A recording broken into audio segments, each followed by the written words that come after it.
The sixth persecution under Maximus, AD 235.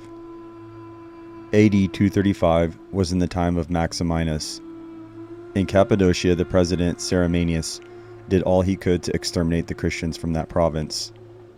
The principal persons who perished under this reign were Pontianus, bishop of Rome, and Teros, a Grecian, his successor, who gave offense to the government by collecting the acts of the martyrs, Pamatius and Quiritus, Roman senators with all their families, and many other Christians, Simplicius, senator, Calipodius, a Christian minister, thrown into the Tiber, Martina, a noble and beautiful virgin, and Hippolytus, a Christian prelate, tied to a wild horse and dragged until he expired.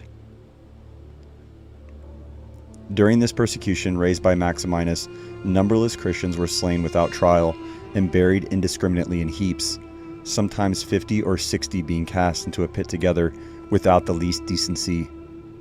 The tyrant Maximinus, dying AD 238, was succeeded by Gordian, during whose reign, and that of his successor Philip, the church was free from persecution from the space of more than 10 years. But in AD 249, a violent persecution broke out in Alexandria at the instigation of a pagan priest, without the knowledge of the emperor. The seventh persecution under Decius, AD 249. This was occasioned partly by the hatred he bore to his predecessor Philip, who was deemed a Christian, and was partly by his jealousy concerning the amazing increase of Christianity, for the heathen temples began to be forsaken and the Christian churches thronged. These reasons stimulated Decius to attempt a very extirpation of the name of Christian, and it was unfortunate for the gospel that many errors had about this time crept into the church. The Christians were at variance with each other, self-interest divided those whom social love ought to have united, and the virulence of pride occasioned a variety of factions. The heathens in general were ambitious to enforce the imperial decrees upon this occasion, and looked upon the murder of a Christian as a merit to themselves. The martyrs upon this occasion were innumerable, but the principal we shall give some account of. Fabian, the bishop of Rome, was the first person to eminence who felt the severity of this persecution. The deceased Emperor Philip had, on account of his integrity, committed his treasure to the care of this good man. But Decius, not finding as much as his avarice made him expect, determined to wreak his vengeance on the good prelate. He was accordingly seized, and on January 20th, AD 250, he suffered decapitation. Julian, a native of Sicilia, as we are informed by St. Chrysostom, was seized upon for being a Christian. He was put into a leather bag, together with a number of serpents and scorpions, and in that condition thrown into the sea. Peter, a young man amiable for the superior qualities of his body and mind, was beheaded for refusing to sacrifice to Venus. He said, quote, "I am astonished you should sacrifice to an infamous woman, whose debaucheries even your own historians record, and whose life consisted of such actions as your laws would punish. No, I shall offer the true God the acceptable sacrifice of praises and prayers." End quote. Optimus, the proconsul of Asia, on hearing this, ordered the prisoner to be stretched upon a wheel, by which all his bones were broken, and then he was sent to be beheaded. Nicomachus, being brought before the proconsul as a Christian, was ordered to sacrifice to the pagan idols. Nicomachus replied, quote, "I cannot pay that respect to devils, which is only due to the Almighty." End quote. This speech so enraged the proconsul that Nicomachus was put to the rack. After enduring the torments for a time, he recanted, but scarcely had he given this proof of his frailty than he fell into the greatest agonies, dropped down on the ground, and expired immediately. Denisa, a young woman of only 16 years of age who beheld this terrible judgment, suddenly exclaimed, quote, "O unhappy wretch! Why would you buy a moment's ease at the expense of a miserable eternity?" End quote. Optimus, hearing this, called to her, and Denisa, avowing herself to be a Christian, was beheaded by his order soon after. Andrew and Paul, two companions of Nicomachus the martyr, AD 251, suffered martyrdom by stoning and expired, calling on their blessed Redeemer. Alexander and Epimachus of Alexandria were apprehended for being Christians, and confessing the accusation were beat with staves, torn with hooks, and at length burnt in the fire.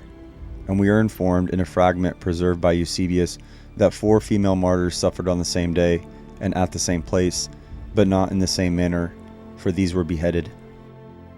Lucian and Marcian, 2 wicked pagans, though skillful magicians, becoming converts to Christianity to make amends for their former errors, lived the lives of hermits and subsisted upon bread and water only. After some time spent in this manner, they became zealous preachers and made many converts. The persecution, however, raging at this time, they were seized upon and carried before Sabinus, the governor of Bithynia. On being asked by what authority they took upon themselves to preach, Lucian answered, that the laws of charity and humanity obliged all men to endeavor the conversion of their neighbors, and to do everything in their power to rescue them from the snares of the devil. Lucian, having answered in this manner, Marcian said, quote, their conversion was by the same grace which was given to Paul, who from a zealous persecutor of the church became a preacher of the gospel. End quote. The proconsul, finding that he could not prevail with them to renounce their faith, condemned them to be burnt alive, which sentence was soon after executed. Trypho and Respicius, 2 eminent men, were seized as Christians and imprisoned at Nice. Their feet were pierced with nails. They were dragged through the streets, scourged, torn with iron hooks, scorched with lighted torches, and at length beheaded, February 1st, AD 251. Agatha, a Sicilian lady, was not more remarkable for her personal and acquired endowments than her piety. Her beauty was such that Quintian, governor of Sicily, became enamored of her and made many attempts upon her chastity without success. In order to gratify his passions with the greater conveniency, he put the virtuous lady into the hands of Aphrodite, a very infamous and licentious woman. This wretch tried every artifice to win her to the desired prostitution, but found all her efforts were in vain. For her chastity was impregnable, and she well knew that virtue alone could procure true happiness. Aphrodite acquainted Quintian with the inefficacy of her endeavors, who, enraged to be foiled in his designs, changed his lust into resentment. On her confessing that she was a Christian, he determined to gratify his revenge, as he could not his passion. Pursuant to his orders, she was scourged, burnt with red-hot irons, and torn with sharp hooks. Having borne these torments with admirable fortitude, she was next laid naked upon live coals, intermingled with glass, and then being carried back to prison, she there expired on February 5th, 251. Cyril, bishop of Cortina, was seized by order of Lucius, the governor of that place, who nevertheless exhorted him to obey the imperial mandate, perform the sacrifices, and save his venerable person from destruction, for he was now 84 years of age. The good prelate replied that, as he had long taught others to save their souls, he should only think now of his own salvation. The worthy prelate heard his fiery sentence without emotion, walked cheerfully to the place of execution, and underwent his martyrdom with great fortitude. The persecution raged in no place more than the island of Crete, for the governor being exceedingly active in executing the imperial decrees, that place streamed with pious blood. Babylas, a Christian of a liberal education, became bishop of Antioch AD 237 on the demise of Sabinus. He acted with inimitable zeal and governed the church with admirable prudence during the most tempestuous times.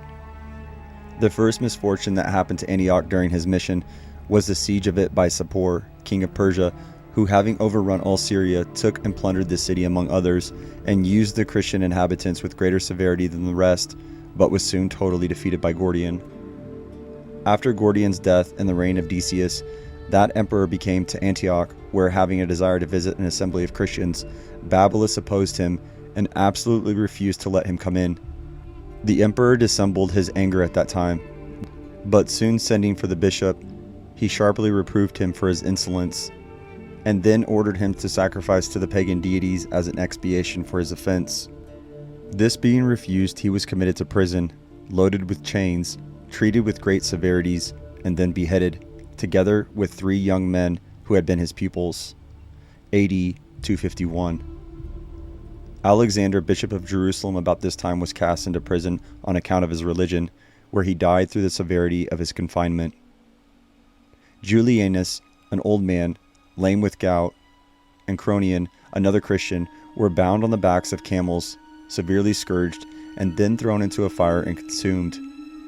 Also, 40 virgins at Antioch, after being imprisoned and scourged, were burnt. In the year of our Lord 251, the Emperor Decius, having erected a pagan temple at Ephesus, he commanded all who were in that city to sacrifice to the idols. This order was nobly refused by 7 of his own soldiers: Maximinus, Martianus, Johannes, Malchus, Dionysius, Sarian, and Constantinus. The emperor, wishing to win these soldiers to renounce their faith by his entreaties and lenity, gave them a considerable respite until he returned from an expedition. During the emperor's absence, they escaped and hid themselves in a cavern, which the emperor being informed of at his return, the mouth of the cave was closed up, and they all perished with hunger. Theodora, a beautiful young lady of Antioch, on refusing to sacrifice to the Roman idols, was condemned to the stews, that her virtue might be sacrificed to the brutality of lust. Didymus, a Christian, disguised himself in the habit of a Roman soldier, went to the house, informed Theodora who he was, and advised her to make her escape in his clothes. This being effected, and a man found in the brothel instead of a beautiful lady, Didymus was taken before the president, to whom, confessing the truth and owning that he was a Christian, the sentence of death was immediately pronounced against him.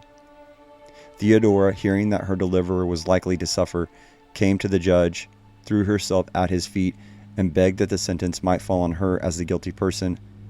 But deaf to the cries of the innocent, the insensible to the cause of justice, the inflexible judge condemned both, when they were executed accordingly, being first beheaded, and their bodies afterward burnt.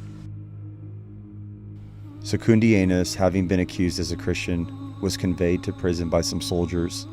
On the way, Varenus and Marcellinus said, quote, "Where are you carrying the innocent?"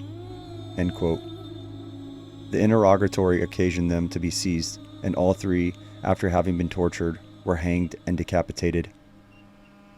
Origen, the celebrated presbyter and catechist of Alexandria, at the age of 64 was seized, thrown into a loathsome prison, laden with fetters, his feet placed in the stocks, and his legs extended to the utmost for several successive days. He was threatened with fire and tormented by every lingering means that the most infernal imaginations could suggest. During this cruel temporizing, the Emperor Decius died, and Gallus, who succeeded him, engaging in a war with the Goths, the Christians met with a respite.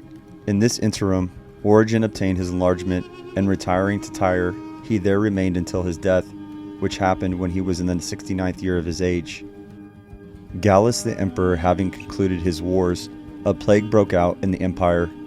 Sacrifices to the pagan deities were ordered by the emperor, and persecution spread from the interior to the extreme parts of the empire, and many fell martyrs to the impetuosity of the rabble, as well as the prejudice of the magistrates.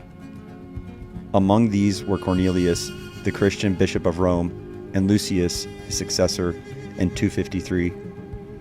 Most of the errors which crept into the church at this time arose from placing human reason in competition with revelation, but the fallacy of such arguments being proved by the most able divines, the opinions they had created vanished away like the stars before the sun.